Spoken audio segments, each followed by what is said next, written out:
Welcome to Step Away from the Table, Beyond the Table. The podcast for pet groomers ready to start their next chapter. Let's explore what's possible when you trade in the grooming table for the freedom of virtual work.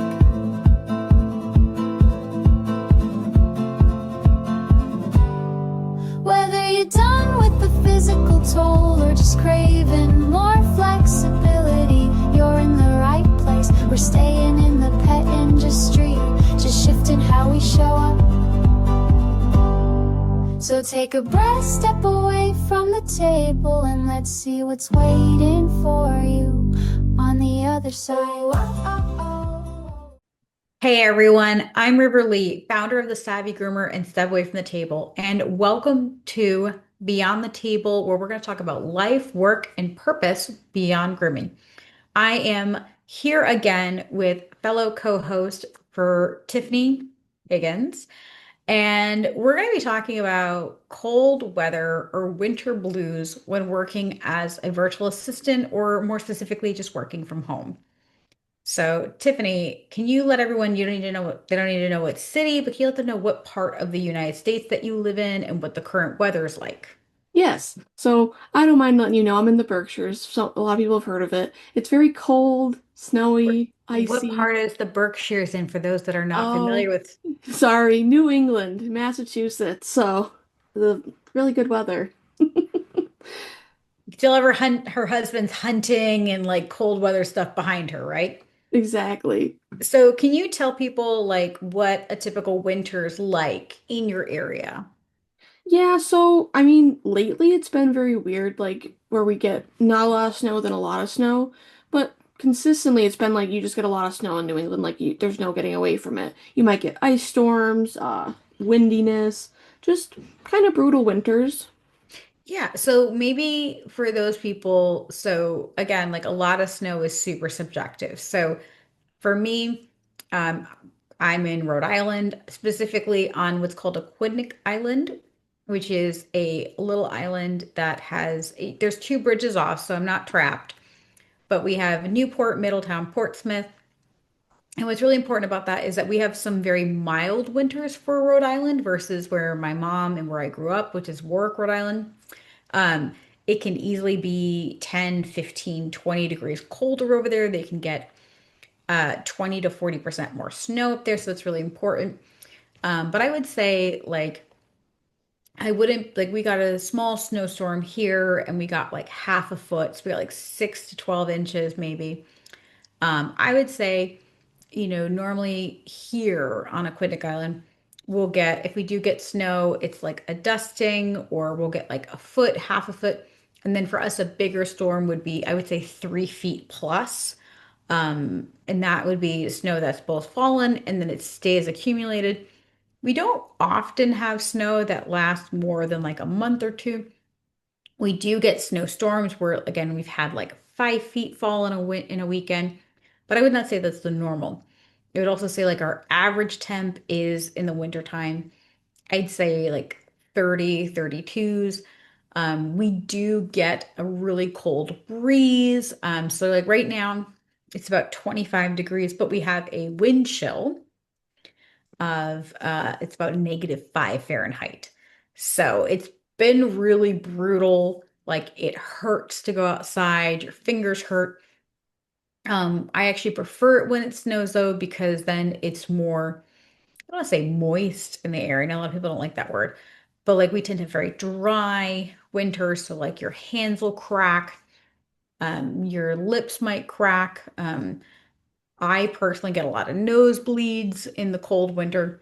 Your heat's on, depending upon what kind of heat you have in your house. A lot of New England homes will have steam heat, they'll have radiators.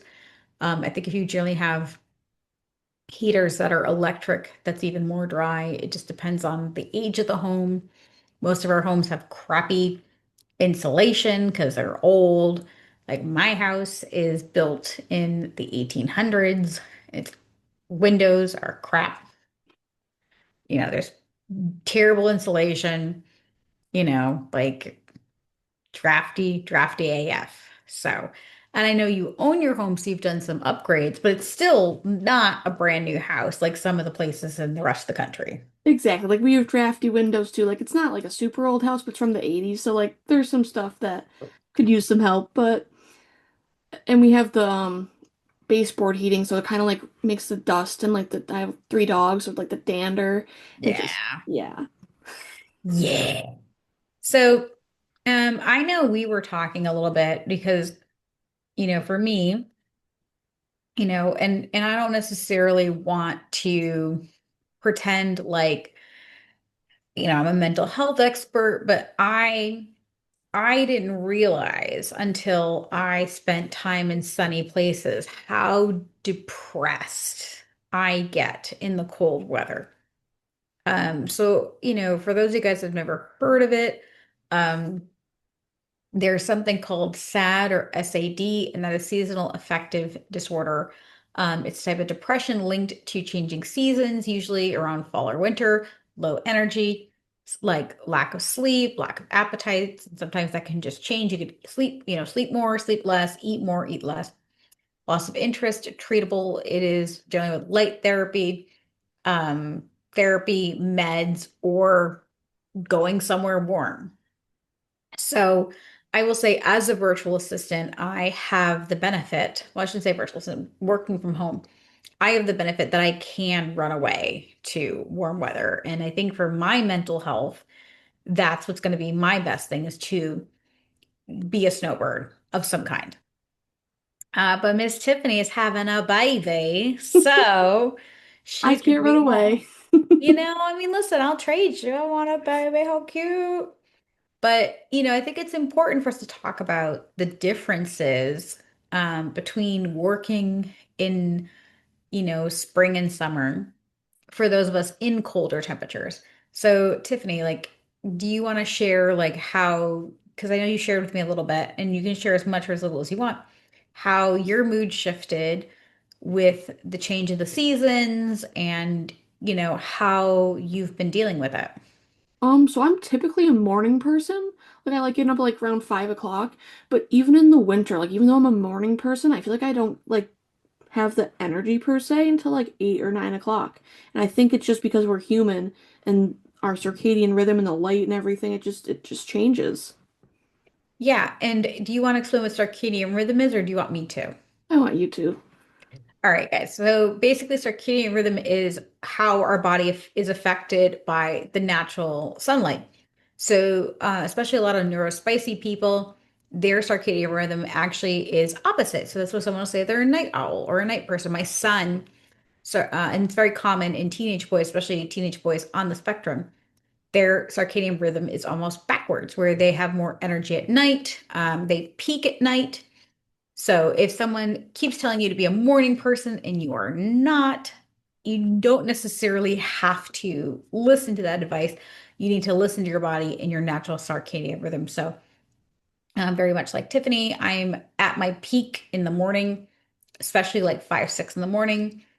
But yes, when the sun is normal, like in the summer, the sun's up by 6. Like it is up, up, up, up, up, up. Like it is bright. But in 5 o'clock, it's not dark, right? It's starting to get like it's starting to peak out. Like so, what happens to a lot of people is that our morning people is your day is now starting for 3, 4 hours later, which doesn't seem like a big deal until you figure like someone like me, my ideal working time is 5 a.m. to about 2 p.m., right? So if I don't really start getting up and going by 8 until 8 or 9, I've lost 3 or 4 hours of my day. That's almost half my day, about a third of my day, not even at 4 hours, right? I mean, and so that can get, again, and then also on the flip side, where we both live in the same general part of the United States, it starts getting dark at like 3, 4 o'clock. So not only is it really not bright till at least 8, 9, we really don't even have 8 hours of natural sunlight. I personally need a lot of natural sunlight. I like windows. Like I like natural light. And even now, like I'm looking outside and it is only about 1:20 in the afternoon and it's as bright. If this was the summer, this would be like 8 p.m. Right. So it's like it doesn't help with motivation when your day feels like it got shorter because then like it compounds on itself because you're like, oh, I wasn't as productive because obviously you had less time. And then you're like, I don't know, it just gets you in a slump sometimes when you don't feel like you're doing as much. And I totally agree with that. And then I know we have different work styles, but like for me, I really enjoy like working a few hours and then going for a walk to like Starbucks, like when I'm home and taking it's like 30, 40 minutes, sometimes an hour doing that walk. But again, if I've lost 3 or 4 hours, now I've lost that walk. Also, that walk, I think, kind of gives my brain time to like decompress and do what I need to do. And so it's one of those things where, again, like even your breaks are messed up. Even if you don't eat breakfast, right? You're probably eating lunch at a different time.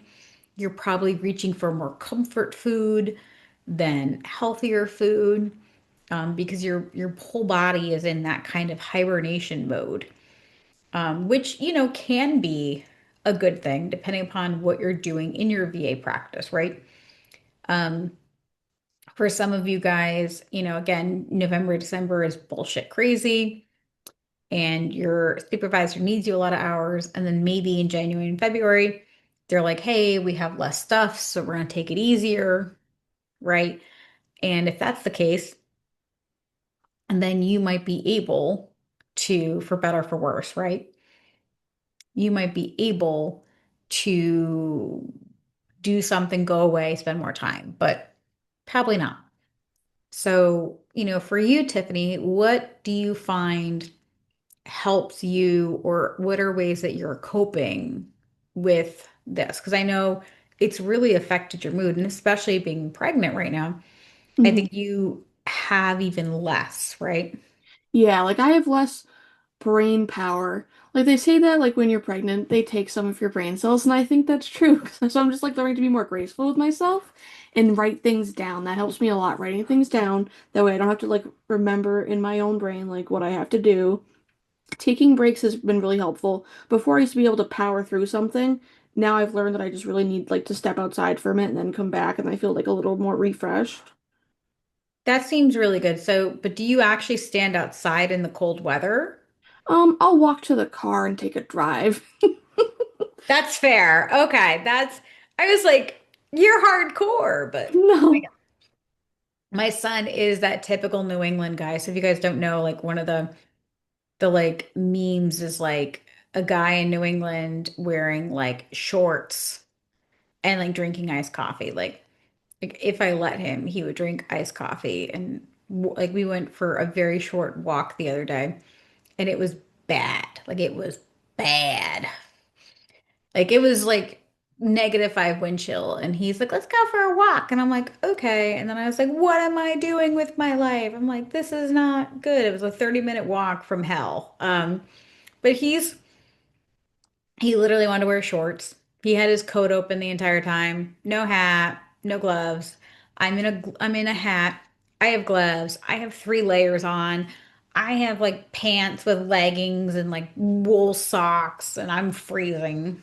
There's just some guys like that. So if you're one of those people, I'm very jealous, but you know.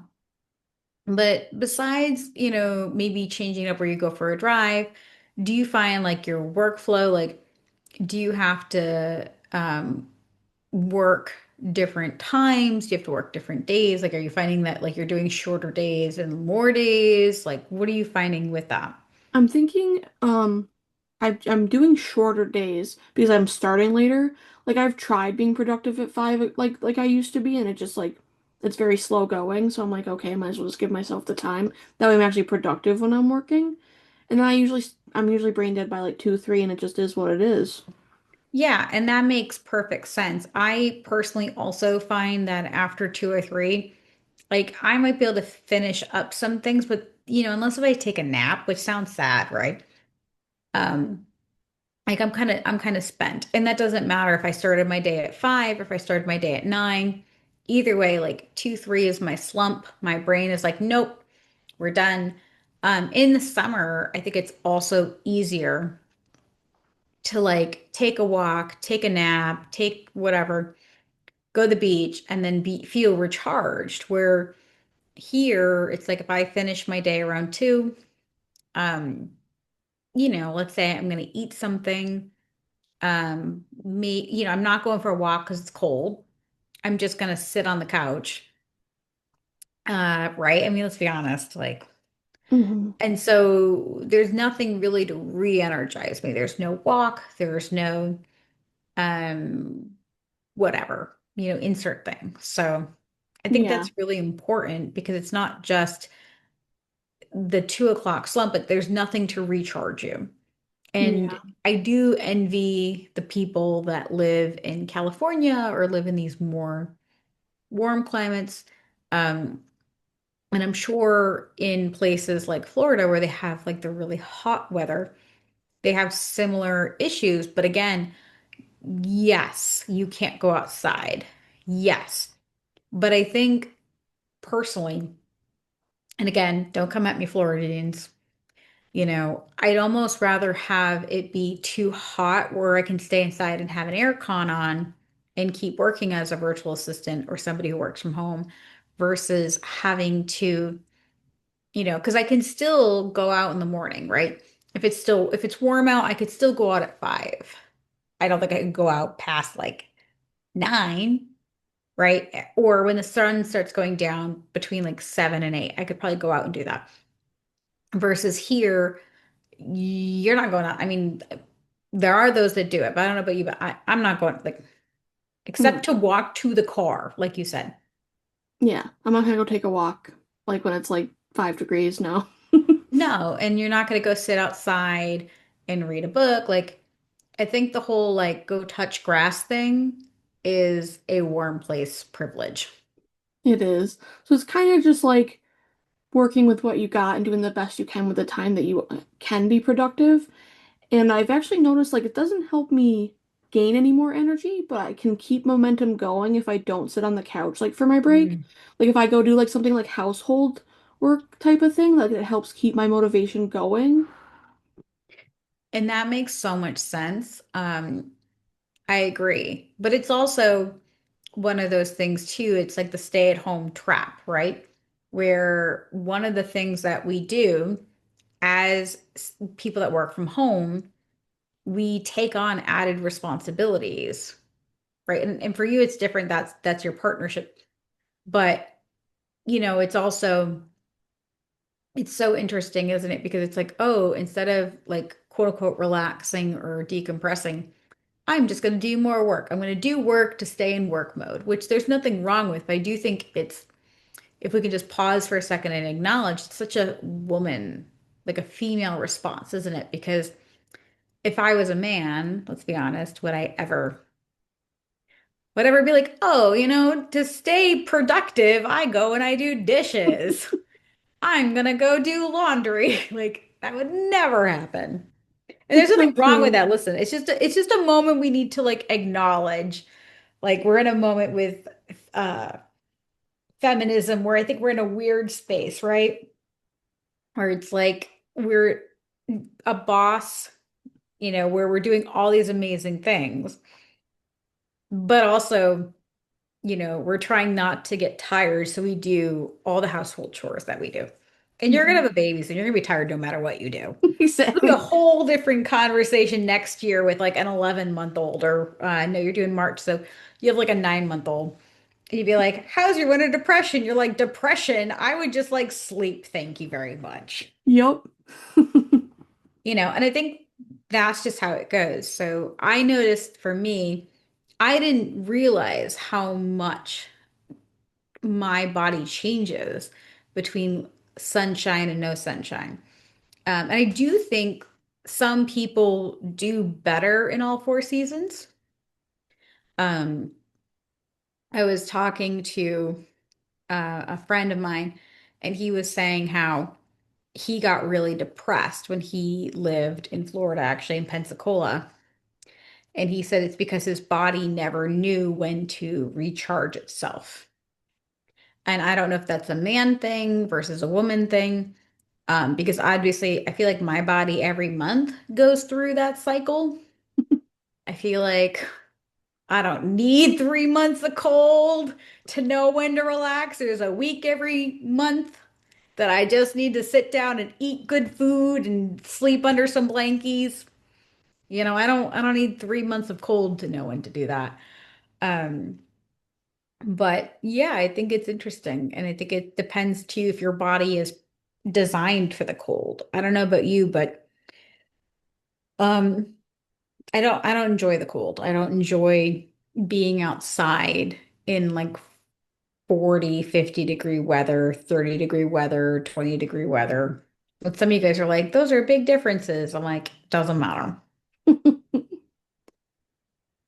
What about you? Like for your like if you could create your ideal weather, what would it be? Be really medium, I think. Like 70, 75 seems like the Okay. sweet spot. Yeah, like you're like, I would just like some California weather, please. Like a little bit of sunshine and Yeah. Like you can go swimming or you can wear like a sweater if you really wanted to. that's If it's like true. not sunny. Feel like you're like Miss Rhode Island in Miss Congeniality. You know, April 5th was April 15th or whatever. What Yeah, day is something that? random like that. Yeah, what's your favorite date? Or like what's the best date? Oh my God, I'm gonna look that up right now. Miss Rhode Island, April. What would she say? It's funny because I'm from Rhode Island. It's like it's so funny. It thinks that I'm talking about actually Miss Rhode Island. I found it April 25th. It's not too hot, not too cold. All you need is a light jacket. That's exactly what I feel like. And okay, and I want you to Google weather in end of April. What is the average weather in the Berkshires the end of April? I bet it's around there.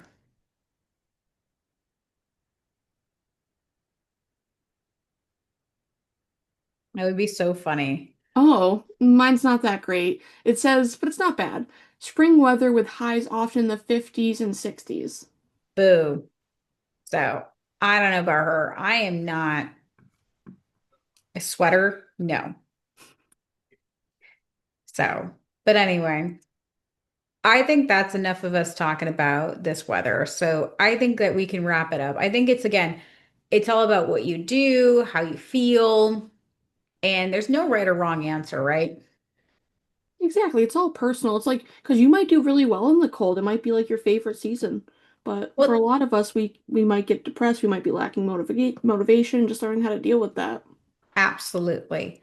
For me, I prefer like 85, 90-degree, 100% humidity. That's my ideal weather. I love me some hot weather. Like if I have to wear long sleeves, it's to protect myself from the sun.